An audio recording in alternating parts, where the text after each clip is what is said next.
Sasa tuko na wageni kutoka Poland. Mwenzangu huyu anaitwa Laura na huyu anaitwa Damian. Mtasema nini? Semeni kwa sauti, semeni karibu. Karibu. Semeni karibu. Karibu. Haya, na kwa Kizungu tutasema nini? Welcome. Tutasema nini? Welcome. Haya, vizuri sana. It's exciting and it's very interesting to be here. I'm very happy to be, well, maybe not happy, but it's something to be here for me.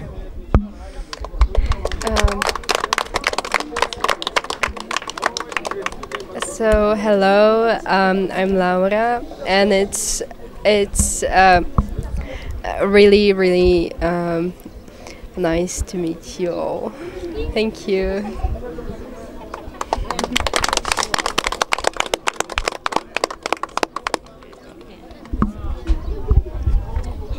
Celebrating the African child, and this year is very spectacular because we get to see that children are very happy to gather with us in the celebration, and we see that they're very excited, and I call upon the well-wishers and the public so that they can be able to come together so that we can make this country a better place. In that, by that I mean that we educate these children, because education is very important in our life, and that if our kids are not, if the children are not educated, you'll find that they won't be able to have opportunities in life to become better people. And also when it comes to health issues, they're really suffering. You find that they cannot go to school because they have diseases such as jiggers, of which SOWO now also is coming along now to help children with awareness how to prevent anti-jiggers and many more diseases. And so SOWO has been helping children in educating them, and they've been providing school uniforms, they've been providing exercise books, pencils, and also shoes, because we find that this is also part of the learning equipment that they also need. And we find that also it has, also when it comes to widows, they really are neglected in the community, so it has also at least helped them in building for them houses, because I mean they're widows and no one in the society really wants to help them, so it's come in handy to actually give them, been able to actually build for them somewhere they could call home, and also been giving them food and everyone in the community. So yes, so this is to the public, please. This is a request that will definitely suit everyone in the country. Please, let's come together and make this world a better place. Thank you.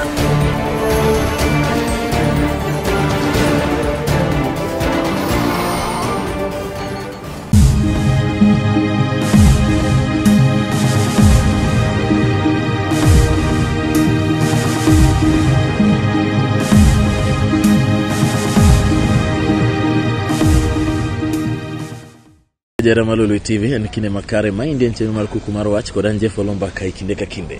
Odiochieng' ma kawuono dwa rango riwruok mochung' ne konyo mond liete kaachiel kod nyithind kiye mabiro ng'ere kaka Safeguard Fans and Widows mabende nitiere gwenge go mag Luo Nyanza. Achiel kachiel wadwa ng'ene to nyaka sani eri gin chenro machalo nade ma gin godo mabende gi ikore godo mar konyo oganda machalo kama hivi. Arwako we studio odiochieng' ma kawuono. Erokamano nyabro chako kodi wach mana nyingi gi county ni aito bro dhi nyime. Ani luonga ni Henry Dera Sidiga Siaya County. Yes. Ani jako gela nyang'ona. Erokamano anya. In bende ibro nyiso nyingi? Ani luonga ni Ken Naim. County mar Kisumu County. Kisumu County kaachiel kod Siaya County. Sidiga kwa chako kodi aneno kirwako t-shirt ondikni so ma en kawa kete to en riwruok mochung' ne konyo joma mine kaachiel kod mond liete. Nyiso ni to sani eri so kata nyalo nyiso oganda moko ng'eni to SOWO en ang'o? Jokanyanam SOWO en mugao mar konyo mond liete to kod nyithind kiye. To kumana nyithindi kanyo mugao mar konyo mond liete kod nyithind kiye wan kod migepe ariyo. Nitie nyathi kich ma onge min to onge wuon. Mano dongere luongo ne total orphan. To wan kod nyathi kich ma en kod min gi to wuon gi onge. To wan kod nyathi kich man kod wuon gi to min gi onge. Duto jogo wanywande mugao achiel kendo wadwaro ni mondo wakony gi kendo wakonyo gi machal.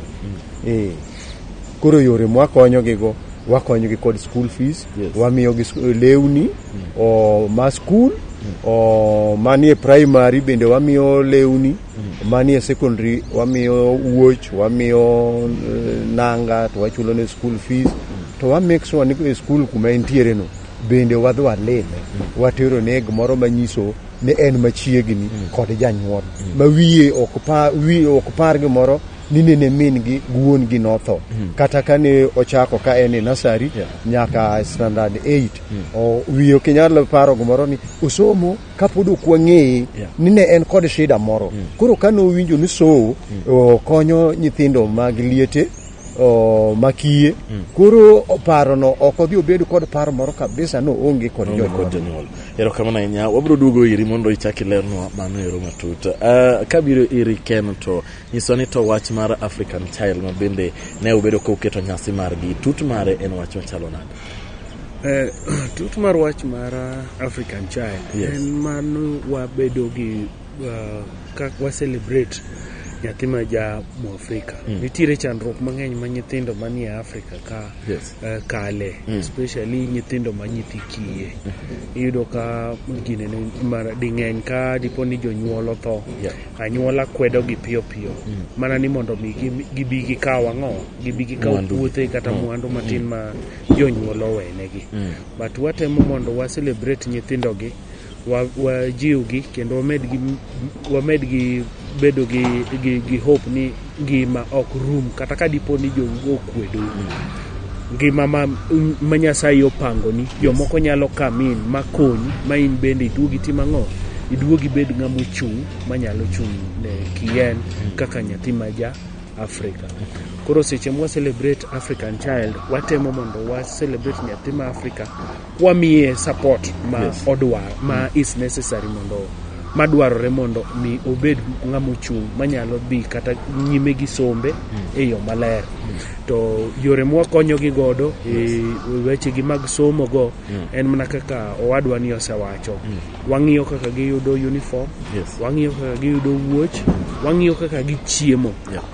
Kech kata skunde ma wan gi nyithindo wasechako feeding programs ma nyithindo yudo chiemo e school.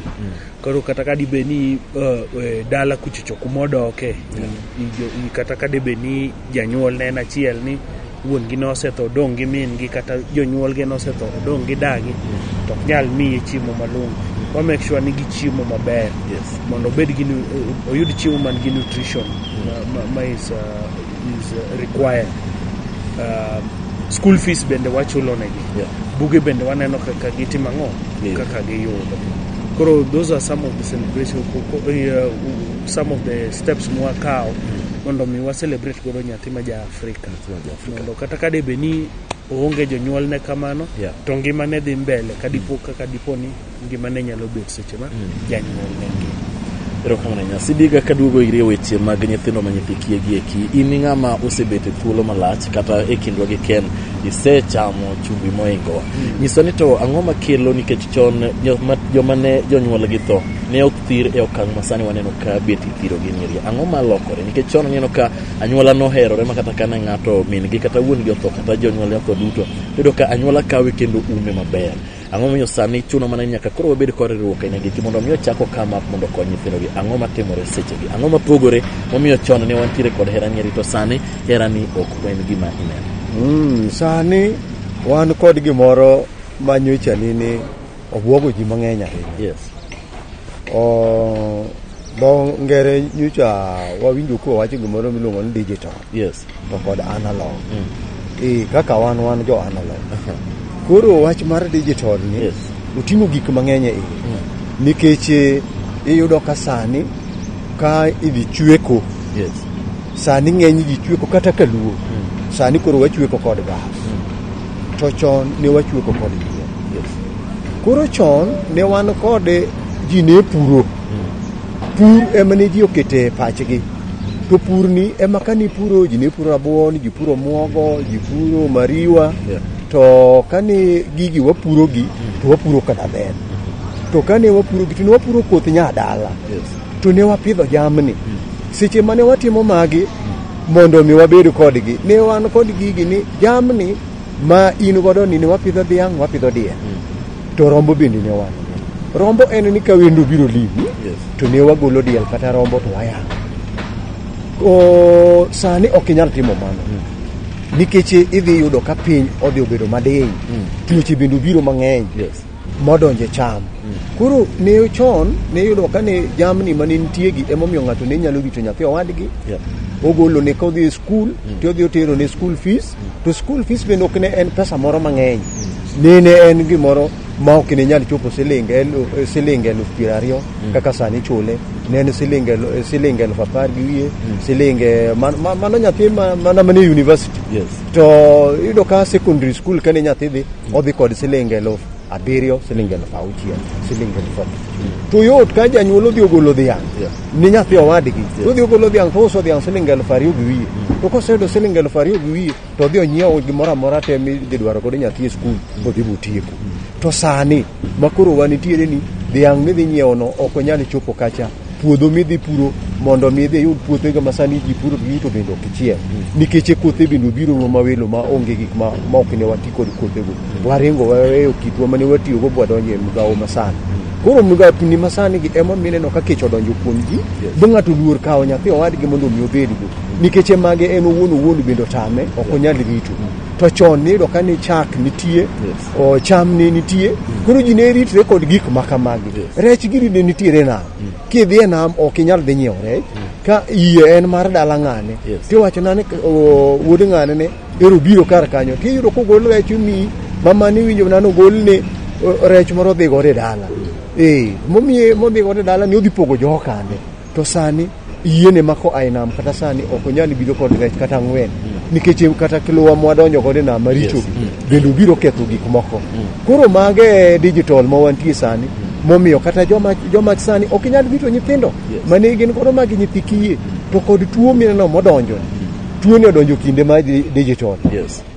Como betie ni idhi yudo ka koro onego mingi, onego wuongi, to kiwachonu to ji ok oyie, ji wacho ni en chira, to chira onge, en tuo adie. Koro magi mgawo ma wantiere ni ema kane wabedo kod jaduong' miluongo ni Peter Oduor Ndier, to kod Mama Sarah Obama e higa mar 1905 kwa jogi chako so, nikech gineno ka nitiere lokruok mopogore mabor, koro gitamo mondo gichak puonjo pek ma koro mane momiyo 1905 no chako so kod Mama Sarah Obama kaachiel kod Peter Oduor. Erokamano ahinya Sidiga, wabiro dhi yo matin asto wabiro duogo achiel kachiel kwa dhi nyime mondo wang'e ni to jok ma gin nyithi kiye kaachiel kod mon liete gi eki uyudogi e yo machalo nade. In bro nyiso ni to ere kaka wa identify gi, nikech ang'e kuwacho ni wacho ni Africa, celebrating the African child. Koro wadwa ng'e ni to kiwango mar unu nyalo chopo kama chalo nade to moloyo piny.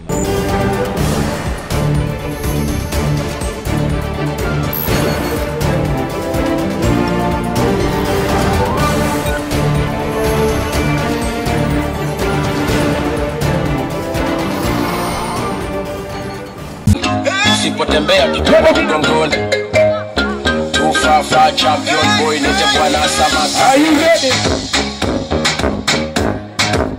Super dance. Aya ngoja uone hiyo. Twende. Nota mapembe. Angalia sasa. Angalia. Bra staki tusikie. Simba socho weso mama. Twende. Yangu inatosha. Angalia sasa. Sina maneno. Alafu ngoja mjione ingine. Angalia sasa. Sasa unaweza kuzaki sasa. Angalia. Sisi yana fegi uchome kibanda. Kalale wote ndoto zetu zikitanda. Si bado tuko macho. Twende kazi. Funga mkanda. Haya. Hapo sawa brother. Angalia hii sasa niliwaambia. Ndio mama. Twende. Ndio. Angalia. Angalia. Angalia. Hey.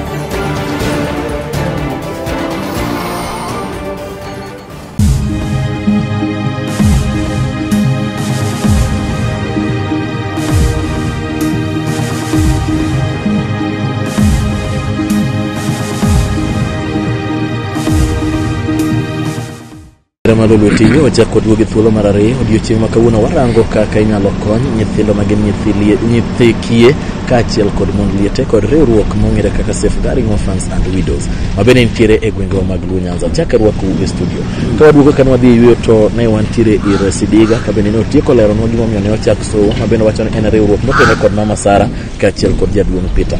Ken nyisani to utiyo gi ere procedure mutiyo godo mar yudo jogi nikech ang'e kwa nyiso ne wakelo nyithindo kiye kata mond liete gin jok modhuro wanyalo kelo no kwan moingo kata miyo kony ere kaka en okenge mage mutiyo godo mar identify jok ma udwa ni well nyithi kiye ni watiyo kod okenge mopogore nikech nitiere moko ma are very obvious makata okidhi mabor moko bende bedo referred irwa kokalo kuom social workers. Wan gi social workers e ground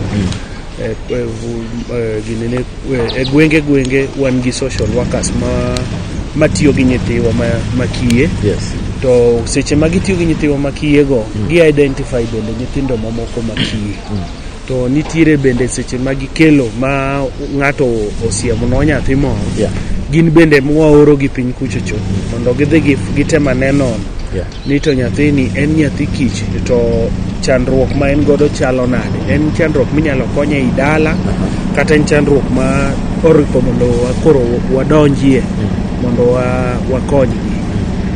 Moko bende yudowa moko bende biro irwa to kinono tiyudo na dieri kaka nitiere ndalo moko mane wadhi gedo ne dayo moro nikech wagedo ne deye mun moti ugero ne gi udi wagedo ne gi udi koro nwadhi gero ne dayo moro ot to nyathi moro bende biro kama wagede te ochungi chien kama to wuoyo to kichore to ogine ne kama to kwaluonge kopenje to wacha ni dayo ni to konyo ento ugero ne ot ato gima gombo en mana dhi skul adieri kan wanono bang'e to wayudo ni nyathini odak gi dage jodala gi wuonege ne gin wuone ariyo mano en gi mon to minegi gi wuonegi ariyo gi te osetho neno to gidhi nayo mar tuo machando ji sani koro yudo ni nyathino bende no wakawo makata samuogwe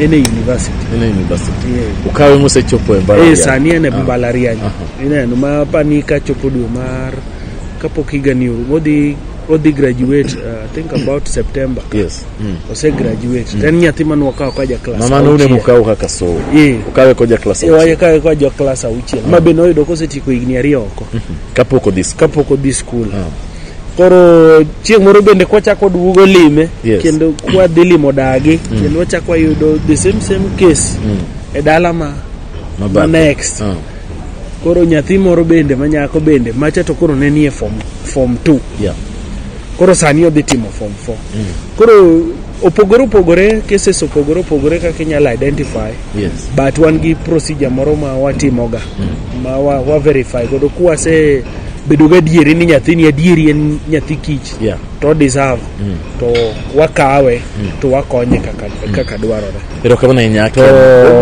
kanyo jaduong' Jeff gima nyalo choro ni matin ma jaduong' Ken opimono kami winjo kaka Ken opimeno kami winjo ka ng'isi ni nitiere wan kod digital kod analog ing'e ni chon nene wan radio no ne kegoyo thum kende ka wanyalo miel mana thum kende ma ang' no miel ang' no winjo mana dhosuayo to kod dongere ma ang' no emiwachukuru to gigo koro konomiyo wahero radio ahinya wang' liech to koro kinewane to koro gimomiyo digital ni bendi kata ko odonjo machiegni to ber iyudo ka sani nyithindo odich kod sim odiye to kelo weche machiegni dhok mane wawinjo e radio bende ne en dhok mok dichik ni tije Kiswahili wan wakia wan jokanyana miluongo na nyango Nyakisumu koro sani iyudo ka TV moro mokelwa miluongo ni Lolwe TV sani omiyo kidhi ka luo yudo ka TV opong'o udi nikech giketo dhok ma giwinjo. Yes. Kendo gima timre kuro gineno kendo ging'e ni kata jok mok nong'e dhulu maber mano dak e town giwinjo ni gima kama ni timre nikech owinjo gima iwacho ne. Samoro wuon gi otho gi min gi to giduogo dala. Mane momiyo koro ka nyithindo gi odiyo sim to giyudo gimoro ni sow. Koro gichako ng'iyo to sow ni en ang'o. To giyudo ka sow ni ndi kaka sow konyo nyithindi kiye to kod mond liete. Kami winjo ka jaduong' Ken bende okelo. Ae kanyo ene ma koro gichako luwo godo leng'any sow ni. To giyudo godo sow nikech en nyathi kichonge kaka kony to samoro simo yudo kuom baba gi kama samoro yudo kuom owadgi moro kata kano oko obiro kar kanyo to bende riek onge kaka oyud temang no oyud namba jaduong' Ken oyud namba jaduong' Peter oyud namba mama Sara to gigocho ni kendo nyithindo pongo kanyo kendo Sidiga namba ringo piny kanyo ero namba jok mikwano go duto ringo piny screen kanyo inyalo nene achiel kachiel Ken kod wach mido wach kod joso ibro tudori kodgi Ken nyiso ni to sani rikoro your future plans kaka so gin mage nikech weche mag medical camps bende aneno ka useketo siaya mar kedo kod mineme kedo kod tuoche mopogore opogore machalo kaka sickle cell anemia nyiso ni chenro mage mabun godo mbele ne oganda ka bende thuolo dhi kawewa kaka koro sani dwe manyien wan gi chenro mwadhi bedo gi medical camp. To medical camp ni nitiere tuoche machando jowa ahinya. Kaka sani eri nitiere tuo moro modonjo e Luo Nyanza kani arthritis mar chogo. To nitiere sickle cell ma bende watemo kedo godo. Sickle cell ning'e ni ji mang'eny ne paro ni en kuong'. To ji mang'eny ne ok ong'e ni en tuo manobiro nikech del ne temo protect itself from malaria. Koro wach mar sickle cell ni bende pod watemo lero ne ji. Tuoche mag adundo gi nyarogno bende sani chando jowa kabisa. Koro wadwa bedo gi medical camp, wadwa bedo gi specialists moa oko madwa ng'iyo ne ji tuoche gi. Wadwa bedo gi specialist mar adundo. To wadwa bedo gi specialist mar nyarogno. To wadwa bedo gi specialist mar choke. Kachiel gi specialist mar sickle cell. Mago jok modwa bedo godo. To dwe mar Julai ka wadhi bedo gi medical camp e gwenge mag Siaya. To wabro chako bedo gi chenro mar medical camp machielo bende mabro bedo machiegni e gwenge mag wanyalo ng'iyo areas kaka mag Migori gi machalo kamago eko. Koro dwe mar Julai to wadhi bedo kod Siaya County. Aparo ni gimoro tarik 10 ka wanyalo bedo kod medical camp kuro. Makoro ganda duto orwaki. Ganda duto orwaki. Tarik 8-9 wadhi bedo kod Gelo dispensary. Wabro bedo kwa waromo gi ji kanyo jok mabiro jotuo biro kod nitiere omenda miting'o koso onge kod chudo en achiel kuom initiatives maso kao to winje wan gi specially wabro thiedho mineme wabiro thiedho choke wabiro thiedho tuo mar adundo nyanogo mago duto gik mibro ng'i kachacha koro gi sickle cell koro king'e ng'ama nigi problem inyalo biro kachacha mondo ng'iye mondo ng'adne rieko kaka inyalo tim ang'o kaka onyalo konyo. Wacho ni mano dwe manyien tarik 8 koro so bro bedo kod medical camp bendo ganda duto mantiere kod tuoche machalo kamago iwinjo nyalo ywa namba man kanyo ero piny mondo itudri kod Ken kachiel kod Sidiga gini mondo mi mathoth kuom wachno. Sidiga chenro nieri en chenro madwaro omenda ok en chenro mitimo gi dhoka ne wan kaka so wadhi bedo kod medical camp wadhi thiedho gini nyaka ubede ni un bende un kod teku moro financially mukonyo godo jomage bende pod jomage nyalo kwayo mondo miyo ji ulwedo mondo mi uti kanyaka jaduong' an anyalo kwayo ogandawa mae Kenya mangima mondo yie okonywa kaka josowo mondo wayud godo kony mondo mi wayud kaka wanyalo konyo school fees wayud kaka wakonyo tuoche mag osuptal wayud kaka wakonyo mond liete wasama wawuoyo kodi kani wan kodi osiepwa mabende wuok Poland bende nyocho sebiro ka ubiro nene kaka wachal kendo wan gi adier ni bege duoko wach Poland nikech watero gi bag duoko kata minene kendo gineno kama minene bende lich ahinya omiyo mage joma nyalo kwayo mondo mi oganda wa mae Kenya ma kod migepe mopogore opogore obi mondo wa partner kod yes mondo wakonyre wati tijini en tich maduong' mok nyalo wene ng'ata achiel erokamano ahinya. Iluonga ni Mera Wino Witi, an associate worker mar SOO a Siaya County. Watiyo kod mama Sarah Obama. Sarah Obama e patron marwa kendo watiyo under wasebedo kwa wuotho villages sub counties ma Siaya County te. Koro kawuono ta abiro Nairobi mondo abi awuoth Kibera. Koro wachako tich Kibera kendo Kibera ka wan ka nyithindo ng'eny kabisa kendo makech kayo kendo mamoko ok dhi skul nikech megegi osetho. Wang'iyo kendo litni ka kabisa. Akwayo ng'ata madubedie madukony mama Sarah Obama tich ohinge mondo bi okonywa nyithindo ma Kibera. Nitie nyithindo moko mowe skul, nitie moko monyuol, moko nitie ma odong' lilo, ma nyithindo e breadwinners ni jowetegi utegi nikech ne giseluso jonyuolgi giduto. Koro aneno ni mondo bi okonygie school fees kuom nyithindo modrop kod moko manonego join form 1 to kodhi. Uniform ni nyithindo ma ok odhi. Chiemo ni nyithindo ma ok nyal yudo chiemo nikech inwang'o ka nyithindgi madongo ema ni udi kaka breadwinners to gibende gidwa ni gidhi skul. Koro ka ginyalo ganwang'e chiemo matin to ber. Akwayo jomoko mondo bi odonje e Kibera. Joma dichop Siaya kata man yor Siaya odhi ong'iye mama Sarah ni to kuonde mage mokonyo to kuonde mage morem mondo med konyo nwa nyithindo. An mene ywak ma ywak. My name is Jane Kanyotu. I'm a director in SOO Foundation for Girl Child. Today we are at Kibera celebrating the children for midway half the year what they've done.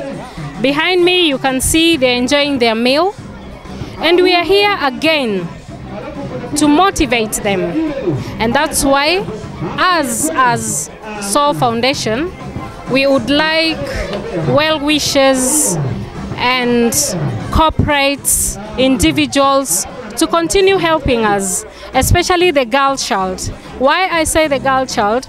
Because in any family, if the family is poor, what they look at first is the boy child to continue with his education and not the girl child. So please, we incorporate even the boy child, but I campaign for the girl child, for any well wishers in donation, goods in kind, education for books, school fees, sanitary towels, anything you can be able to donate for a girl child. You're welcome. Erokamano ahinya Ken Ain kaachiel kod Henry Odera Sibiga mabende gin achiel kuom oganda go kumowuok e SOO.